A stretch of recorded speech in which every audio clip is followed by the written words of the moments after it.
Hi guys, it's Abby with the Bead Place, and today I'm going to show you how to make a brick wall bracelet. This is a really interestingly constructed bracelet. We are using 3-hole spacers as bricks. So as you can see, each of these spacers has 3 holes. We are aligning the bricks in this way so that they are staggered. So the middle row has 4 bricks, the top row has 3, and the bottom row has 3. You'll notice that the top row is over a little bit to the left and the bottom row is over a little bit to the right. So there is 1 blank hole, then there are 2 holes on top of one another, and then the 3. And the same goes for the other end.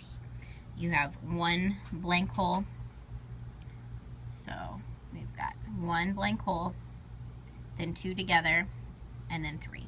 So essentially what we're going to be doing is we're going to take cord and we are going to weave through, but we're going to leave this hole empty so we can attach our chain.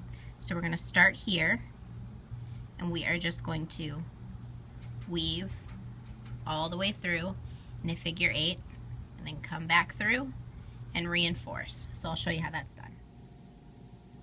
Start with a yard of cord. You're going to find the center. Take one side and go through where all 3 bricks are stacked on top of one another. So you're skipping the first hole, you're skipping the first hole and the second hole of these bricks, and you're going to go through all 3 holes here. So this can be kind of tricky, but I like to keep it flat so that I can keep my pattern. So thread it through and try to keep them all aligned, but it might be tricky.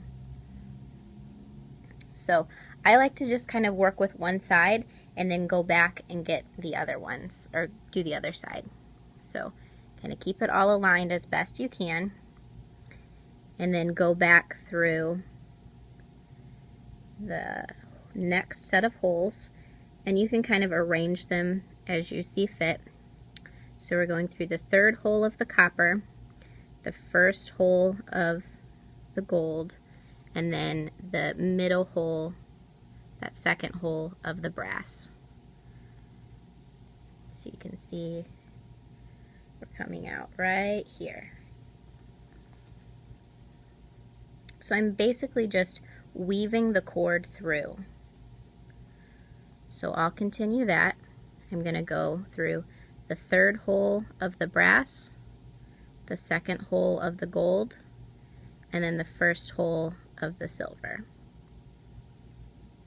Just like that.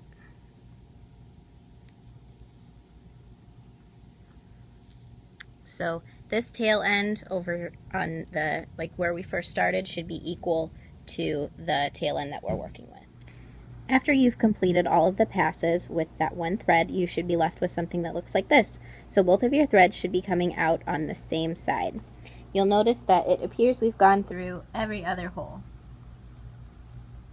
So now we're going to take the thread that we left hanging and go through all of the other guys. And when we're done, thread should be coming out right here. So I'll do that and show you what it looks like.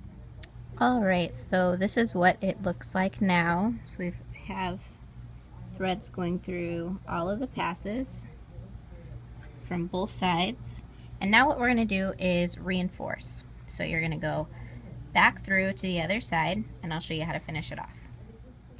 After reinforcing, you've basically doubled your threads. So you've worked back to the other side. Both of your threads are coming out in opposite directions. Now what we're going to do in order to get them to be in the same side so that you can tie them together is you're going to do one last pass with one of your threads back towards the other side, then you're going to tie them together. So sometimes if it gets a little tight, you can use a needle, but that's not necessary. So I'll do that and then I'll show you how to tie a knot. So I'm pulling this tail end through. Now that they're coming out of the same side, I'm going to tie them together. So I'm going to use a square knot, which is just right over left and left over right. So it's kind of how you start to tie your shoe, and then on top of itself. So you want to tie that really tight and then left over right.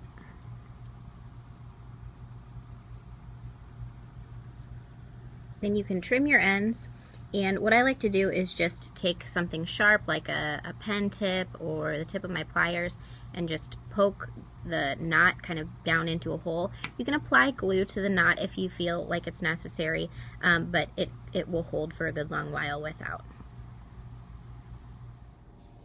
After you've completed your brick wall link, what you're going to do is take some open link chain and open the end. Then you're going to hook that link into the last hole and close it, like so. You're going to do the same thing to the other side. Open the link chain, hook it into the hole, and close it. Just like that. Now we're going to attach your clasp to the end in the same way. So open the link, add the clasp, and close it. Again, using your pliers, open the link, add your clasp, and close it. So then we have an awesome brick wall bracelet. Thanks for watching.